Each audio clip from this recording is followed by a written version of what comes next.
আপনারা যদি বাইরে কেউ যদি বাইরের পড়ালেখা করেন, আমি দুইটা নাম বলবো, আপনারা এদের জার্নালিজম সবসময় ফলো করবেন। একজন হচ্ছে বিল ম্যাককিবেন, আরেকজন হচ্ছেন এলিজাবেথ কোলবার্ট। এরা পুরো সারা পৃথিবী ঘুরে বেরিয়ে এই ক্লাইমেট চেঞ্জের উপর রিপোর্ট করেন, লিঙ্কেজগুলো কি কি।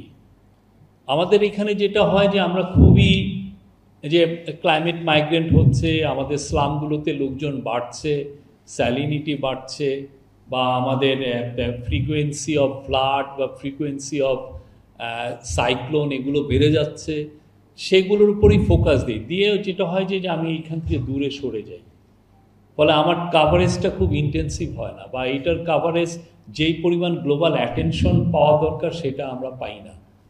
এই অ্যাটেনশনটা না পাওয়ার কারণে আমি যে ইন্টারন্যাশনালি আমার যে কেসটা তৈরি হয়, আমি যে বলছি যে আমি ninth most vulnerable country climate চেঞ্জের পার্সপেক্টিভে, বা আমি আমার পপুলেশন 18 কোটি লোক most expose, second most expose population, এই গল্পটা বিদেশে সেইভাবে আসে না। বিদেশের থেকে কোনো যদি বিবিসি একটা টিম পাঠায়, সিএনএন একটা টিম পাঠায়, বা এনপিআর একটা টিম পাঠায়, তাহলে আমরা, বা নিউ ইয়র্ক টাইমস একটা বড় টিম পাঠায়, তাহলে আমরা সেই গল্পগুলো, তারা এসে যে গল্পগুলো বাইরে নিয়ে যায় সেটাই আসে। তো আমাদের হোমগ্রোন গল্প, আমি যে গল্পটা বাইরের মানুষকে জানাবো যে ক্লাইমেট চেঞ্জের জন্য কি কি হচ্ছে আমাদের দেশে, এই জিনিসগুলো আমাদের হোমগ্রোন গল্পগুলো ওইটা বাইরে যায় না। আমি 20 বছরে এপিতে ছিলাম, এপির ব্যুরো চিফ ছিলাম, আমি দেখেছি যে এটা খুবই ডিফিকাল্ট, মানে আমাদের গল্পগুলো আমরা বলি না বাইরে, ফলে আমার যে ফান্ডিংটা, আমার যে কেসটা, ফান্ডিংয়ের জন্য যে আমার কেসটা ইন্টারন্যাশনালি তৈরি হয় না। আপনি দেখবেন যে যদি একটা রেফিউজি ক্রাইসিস হয়, ম্যাসিভ রিফিউজি, ওই দেশ প্রচুর তখন ইন্টারন্যাশনাল সাংবাদিকদেরকে নিয়ে এসে, কেন সে চায় যে এটা, সে প্রচুর ফান্ডিং পেতে চায়। তা আমাদের দেশে আমরা ক্লাইমেট চেঞ্জে আমরা এতটা ভয়ঙ্কর রকমের সাফার করছি, কিন্তু সেই স্টোরিটা সামহাও এটা আমাদের একদম নিজস্ব পেজগুলোর তলানিতে থাকে, ফলে আমরা অনেক কিছু। কিন্তু আপনি যদি দেখেন ক্লাইমেট চেঞ্জ নিয়ে যে কাজগুলো বাইরে হচ্ছে, এখন আপনার প্রতিদিনের লাইফে আপনার ক্লাইমেট চেঞ্জ ইফেক্ট করছে। আমাদের ডেঙ্গু বেড়ে যাচ্ছে ক্লাইমেট চেঞ্জের কারণে, প্যান্ডেমিক হচ্ছে, পলিটিক্যাল ইনস্টেবিলিটি তৈরি হয়। আমি অনেক আগে একটা লেখা পড়েছিলাম যে জেনারেল এরশাদের ওভারথ্রোর পিছনে ক্লাইমেট চেঞ্জ ছিল। 87-88-তে ভয়ানক দুইটা বন্যায় জেনারেল এরশাদের যে রুলটাকে একদম এক্সপোজ করে দিয়েছে, যে সে কতটা হলো একটা রুল। ক্লাইমেট চেঞ্জ আপনার রিজিওনাল ইনস্টেবিলিটি তৈরি করে। আমাদের আশেপাশে যে এই ধরনের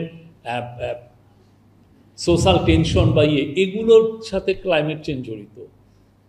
এই জিনিসগুলো আমরা যদি অ্যাড্রেস না করি, তাহলে যেটা হবে যে অনেকটা ইস্যুগুলো ভবদহের মতো চাপা পড়বে। একটা সিজনালি যখন পানি ভয়ানক রকমের জলাবদ্ধতা থাকে, তখন ভবদহ দেখবেন যে আমাদের আমাদের পত্রিকাগুলোর কাভারেজে আসে, মফস্বল পেজ ভরা থাকে যে ভবদহের 10 লক্ষ লোক আটকা পড়ে আছে পানিতে। আবার যখন বর্ষা শেষ হয়ে যায়, আমরা আবার দেখি যে ভবদহ তখন আমাদের ন্যাশনাল পেজগুলোর থেকে এটা দূরে চলে যায়। কিন্তু ভবদহ তো ক্লাইমেট চেঞ্জের একটা বড় উদাহরণ। বাংলাদেশে এরকম কয়েক হাজার স্টোরি আছে। আপনি ভাবতেছেন যে সিলেটে একটা পানির সমস্যা হচ্ছে, এটার সাথে ক্লাইমেট চেঞ্জের সম্পর্ক আছে। আপনি ভাবছেন স্যালিনিটি বাড়ছে, ক্লাইমেট চেঞ্জের অবস্থা আছে। আমাদের মাতৃমৃত্যু বেড়ে যাচ্ছে, যদি আমি শুনেছি যে হেলথের সাথে ক্লাইমেট চেঞ্জ আছে, আমাদের ফার্টিলিটি রেটের সাথে ক্লাইমেট চেঞ্জ আছে। এমন কোনো কিছু নাই যে ক্লাইমেট চেঞ্জ আমাকে অ্যাফেক্ট করছে না। কিন্তু এই গল্পগুলো তো আমরা বাইরে বলছি না, এই গল্পগুলো আমাদের মধ্যে থাকছে। এই গল্প নিয়ে খুব ইন্টেন্সিভ রিসার্চও হচ্ছে না, এবং ফলে আমরা যে এই ফান্ডিংটা পাওয়ার কথা, সেই ফান্ডিংয়ের জন্য আমরা বড় রকমের কেস বিল্ড আপ করতে পারছি না। এটার যাতে আমরা বড় রকমের কেস বিল্ড আপ করতে পারি, এবং আমাদের যে আমরা যেভাবে এক্সপোজ হচ্ছি সেই নিউজগুলো যত পুরো ইন্টারন্যাশনাল অ্যাটেনশন ড্র করতে পারে, সেটার জন্যই আজকে এই প্রোগ্রামটার আয়োজন